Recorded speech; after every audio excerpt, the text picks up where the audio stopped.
Welcome everyone. We're going to go and do a recap of the 32-team retro franchise. This is going to be just the divisional overview of the NFC North. So we're going to go over the lineup, just remembering who's on what team as we head into my 10th season. So the Bears, they're heading into their third year with Mark Sanchez at quarterback. They have Kyle Orton and then Seneca Wallace, who they bring back to their team after being gone for a few seasons. They did draft Ingram. The second, he's going to be their lead running back. They do have Michael Turner, who he was with the Panthers and he went to the Giants, but now he is the backup here with the Chicago Bears. Golden Tate the third, Ogletree, Tandon Doss, the rookie. I think it's Brandon Banks. Not the best receiving core, but Golden Tate does give them an edge. A good superstar. They have Cook, Deal, Kreutz, Cook, and two Cooks. I think this is Kyle Cook. Yep, Kyle Cook 28. And then this was a guy that only is as high as he is now because I did the progression tool one time, and he just got this big boost, so he's kind of that rising star left tackle. Of course, Randy McMichael, John Carlson. Then you have on defense, let's look here, Robeson, Carricker, Babineau, Lissamore, and the D-line. They did draft Justin Houston here, so he's going to be huge for them on defense. They really needed that stud linebacker. Keith Rivers has been good, but he hasn't really been like an Urlacher replacement. We have Jenkins and Harper, Vasher, who is getting older. I mean, he's been with them for a while, 8 years with them. So he was one of the first picks I made with them. And then Orlando Scandrick. They do have Byron Maxwell, who will probably progress enough to get past Godfrey and Butler as the third string nickel cornerback. And then they have Chris Clue and Medlock at special teams. This was a team that made the playoffs last year, and so I don't doubt they could possibly do it again. I don't have a whole lot of faith in Sanchez and this team, but they did it last year, and I think they could possibly do it again. I think they might be second or third in the division. And then as we go to our next team here, we're going to go to the Detroit Lions. Where are the Lions? Right here. So Chris Palmer, he's been their coach ever since 2003. So of course they had maybe it was 2004, excuse me. They've been riding with Brody Croyle these past few seasons, making the playoffs, even though last year was their first time having a rougher year. Croyle is not really doing as great, so we're going to see if Croyle can actually keep his job heading into this upcoming year. As you can see, his stats have been pretty solid for them ever since he came in the league. This was only half a season, this very first one. And so he's been always over 3,000. He's had a plus touchdown over interception ratio. But again, that overall is not really what you want. Their real star is Reggie Bush. They did get Todd Heap as well. They have, I think that's Jason Hill. Let's double check. Yep, that is Jason Hill as a receiver. They have Donnie Avery, Armonte Edwards, who I believe is a rookie this year. No, he's a sophomore this year, excuse me. And then we have Pettis and the man, Andre Davis, 32-year-old. They ended up going with Tyrone Smith, who was a great selection for them there that moves Levi Jones to left guard. They had Alex Mack, Ayupati, and they have Jordan Gross. So they have a pretty solid O-line here for their battles with the NFC North. Heap, Zach Miller, and Sean McHugh. On defense, they have Connor Barwin and Kyle Williams. They did draft Daquan Bowers, and borderline, he could be their starter, but I'm deciding to have him as the backup for right now because his overall is pretty low. He did drop in the draft. I think he still was. Let's see, did I draft him in the first round? I'll double check that. Let's see, awards. He was second round pick 10. So kind of what he did in real life, where he slipped out of the first round and then was selected there for the Detroit Lions. Carr, McFadden, Coe, not the best DBs there. Will Demps and I think Maurice Williams. Mediu Williams, okay. And then Lawrence Timmons is their star on defense. Acquiring him was one of the best moves they made in an offseason.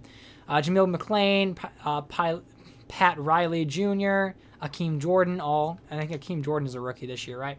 No, he's not. Wow, I'm off on my memories. And then on special teams, they have Pat McCaffrey and Bueller. I suspect the Lions could be the worst team in this division this year. Even though they've had those sparks before, I think Chris Palmer is on the hot seat, and I also think that Brody Croyle might be in really his last season or last chance of being a starter in this league.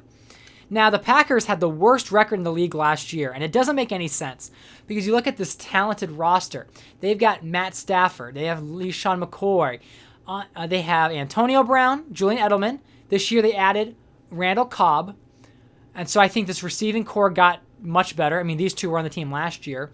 Okung, Albert, Fain, Hudson, and Leonard Davis. Solid O-line there for Stafford. They even have Leach as a good blocker with Starks and Harrison there. They do have Jordan Cameron, and the Browns drafted him in real life. I believe he is going to be a solid tight end, even though he's only a 60 overall, which is kind of low, but that's fine. This team was really bad last year, but they had talent. So even though they were bad, they ended up getting Von Miller. So they have Sean Merriman, Ellerbe, Connor, and Von Miller on their 3-4 defense. They still have Melton, Wilfork, and Dockett. And Dockett is losing some of his talent there, but because he's getting older. I think he's 29. He's 30. So getting older because Wilfork and Dockett were rookies the same year. Nnamdi Asomugha, Mike Jenkins, Brandon Browner. They have James Sanders, Usama Young, and Larry Asante. So this is their defense, which, again, they're not a bad team. They just played really poorly with Stafford throwing like 36 interceptions. If they can get it together, they could win the division or they could go second. However, I'm thinking they might end up being third because I don't doubt that they might find a way to screw it up. And then Weatherford and Grammatica. Now we'll move to the last team here in the NFC North. Now in this league, Brett Favre decided not to retire. So in real life, he was gone, and they went with Christian Ponder in the first round. Well, Brett Favre did not retire. He wants one more go at it. I think he wants the Super Bowl with his Vikings team to stick it to the Packers.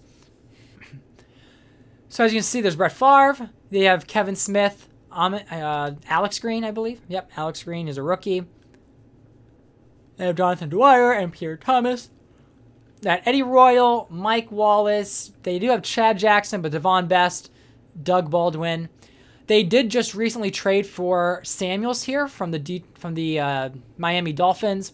They have O'Neal Cousins, Unger Colin, and Ryan Harris. And then, of course, their star, who just needs to progress a bit more, is Rob Gronkowski.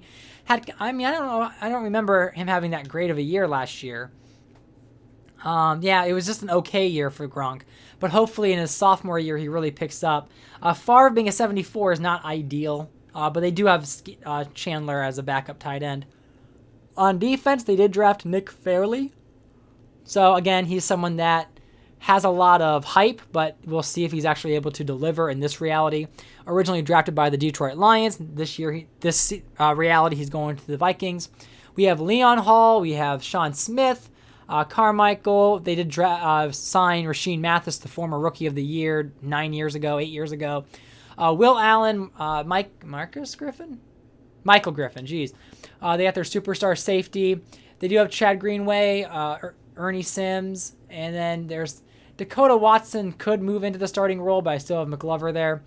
And they did get Trevor Price he used to be on Denver, a solid powerful defensive end. He was with the San Diego Chargers last year.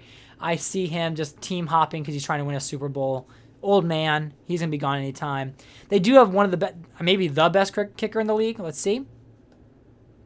They have the best kicker in the league in Matt Prater. I don't know why he has the elf face, but that's what they gave him. And then Brandon Fields.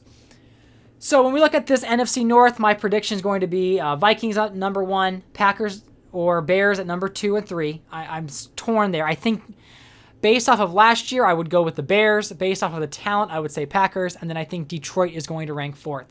So yeah, if you like this video, definitely like and comment. Let me know what you think the division shakedown is going to be. But again, thank you for watching. Hope you enjoyed this video.